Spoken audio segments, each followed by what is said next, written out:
Hello दोस्तों, स्वागत है आपका समुद्र क्लासेस में।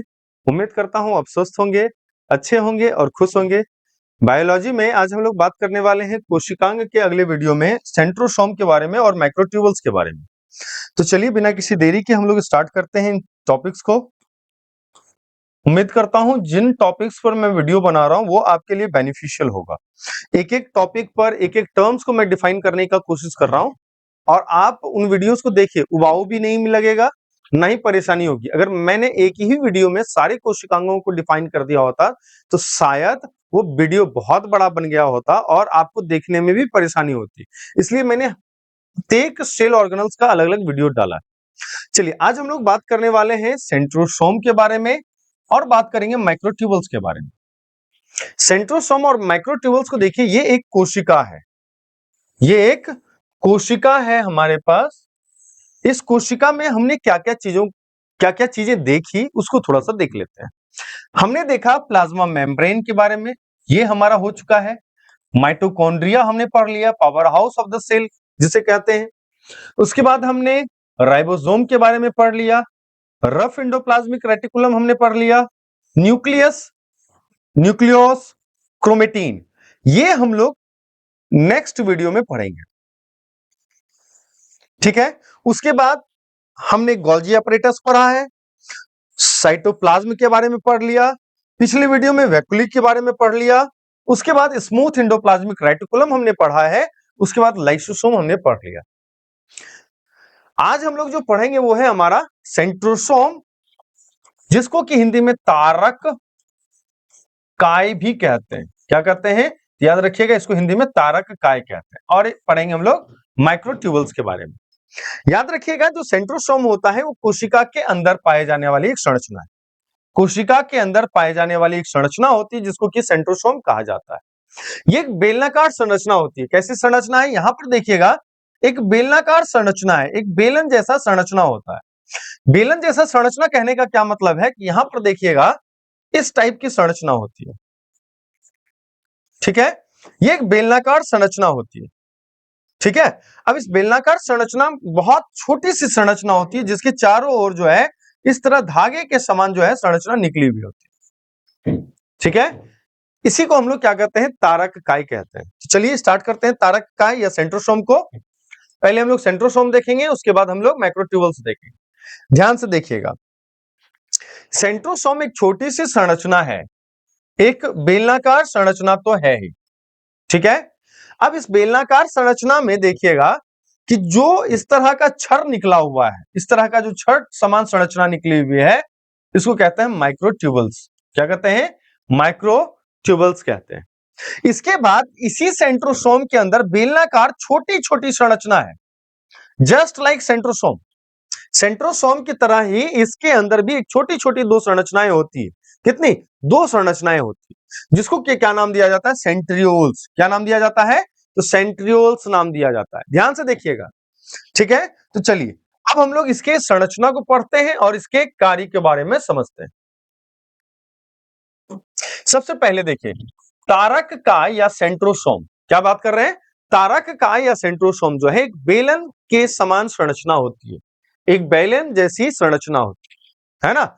जैसे आप इस तरह का संरचना देखते हैं, इस तरह की जो संरचना होती है ये बेलन की संरचना है, जिसको हम लोग क्या कहते हैं? सेंट्रोसोम कहते हैं। कहता है कि यह जंतु कोशिका में होता है। कहां है?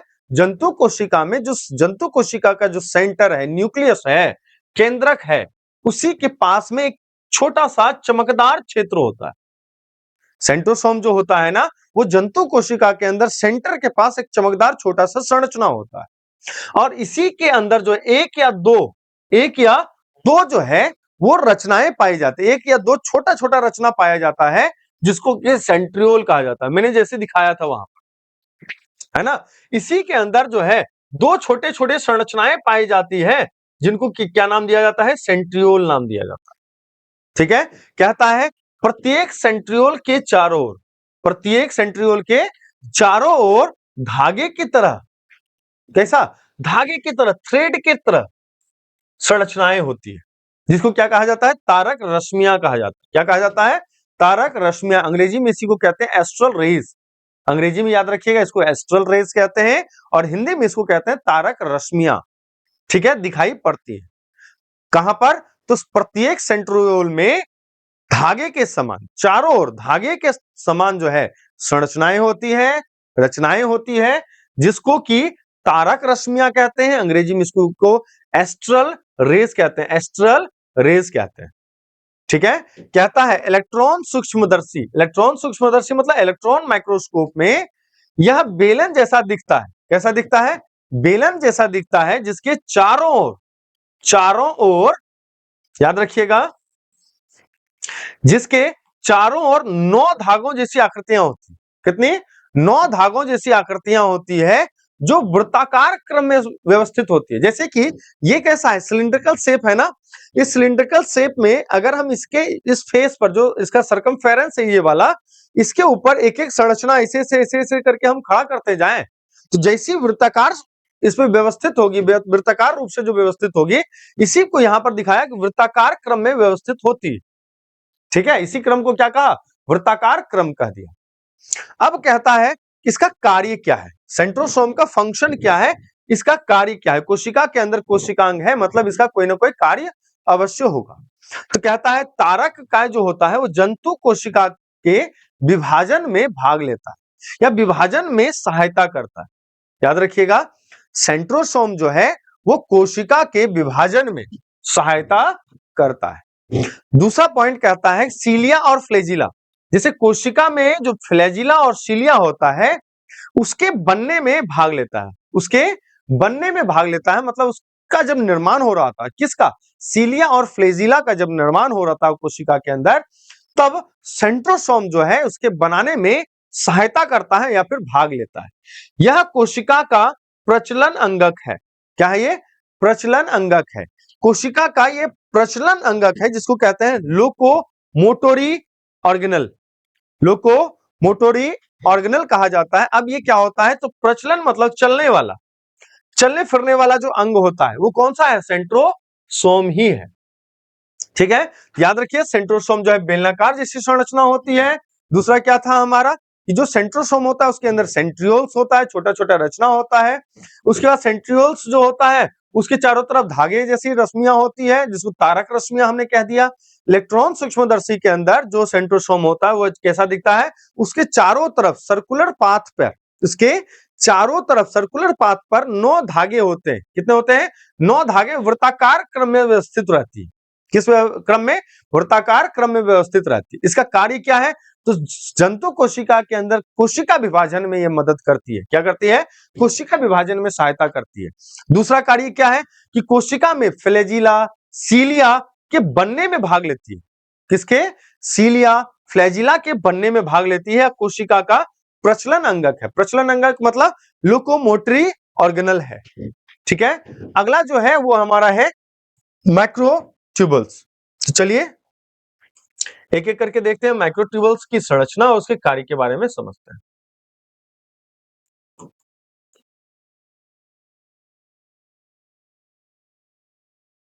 देखिए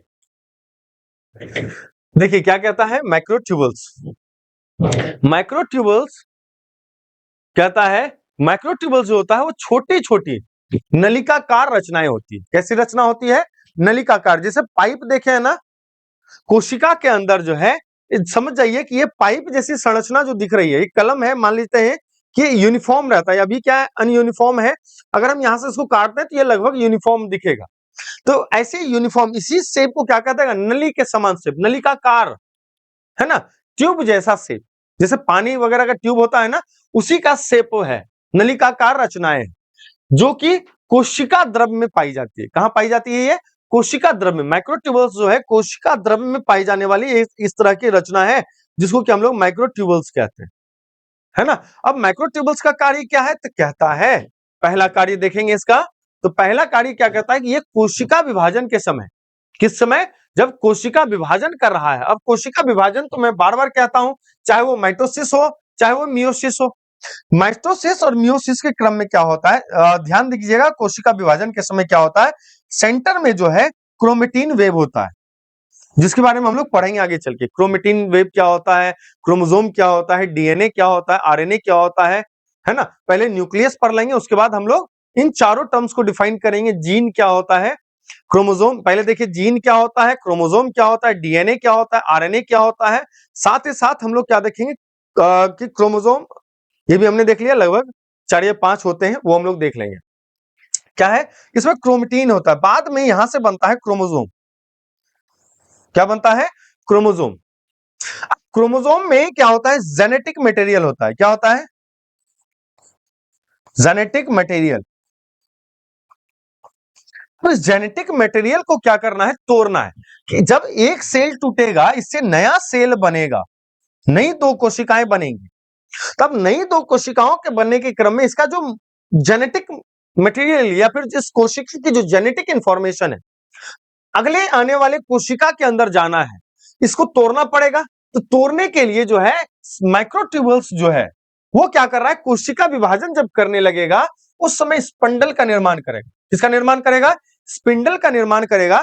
इसी स्पिंडल का काम होता है, स्पिंडल का निर्माण में भाग लेता है। समझिए, माइक्रोट्यूबुल्स जो है स्पिंडल के निर्माण में भाग लिया। अब यही स्पिंडल क्या करता है, जो जेनेटिक मटेरियल है, इस जेनेटिक मटेरियल को डिवाइड करने में हेल्प करता है। कौन, स्पिंडल। ठीक है, अगला इसका कार्य क्या है, तो सेंट्रियोल। याद रखिएगा, सेंट्रोसोम के अंदर सेंट्रियोल था। उसके बाद सेलिया, फ्लैजिला, इन सब रचनाओं के निर्माण में भाग लेने का काम कौन करता है, तो माइक्रोट्यूबुल्स ही काम करता है। ठीक है, तो मेरे ख्याल से चीजें आपको समझ में आई होगी। आज जो हम लोग ने बात किया है सेंट्रोसोम और माइक्रोट्यूबुल्स के बारे में। तब तक इस वीडियो को अच्छे से देखिए। उम्मीद करता हूं कि इस वीडियो में भी जो इंफॉर्मेशन मैंने दिया उसको आपने नोट डाउन किया होगा। नोट डाउन करने के बाद आप क्वेश्चन बैंक बनाएंगे, क्वेश्चन बैंक बनाकर देखेंगे कि चीजें एक्सप्लेन हो रही है कि नहीं हो रही। किसी प्रकार का अगर कोई सुझाव होगा तो आप कमेंट बॉक्स में ड्रॉप कर सकते हैं, कमेंट कर सकते हैं हमें। अगर आपने अभी तक इस चैनल को सब्सक्राइब नहीं किया है तो आप इस चैनल को सब्सक्राइब जरूर करें, क्योंकि इसी सब्सक्रिप्शन से हमें हेल्प मिलती है और हम आगे वर्क करने के लिए एनर्जेटिक होते हैं। तब तक इस वीडियो से जो भी लाभ प्राप्त होता है उसको प्राप्त कीजिए। आगे हम लोग बात करेंगे अगले वीडियो में न्यूक्लियस के बारे में। तब तक जय हिंद, जय Bharat, thank you so much.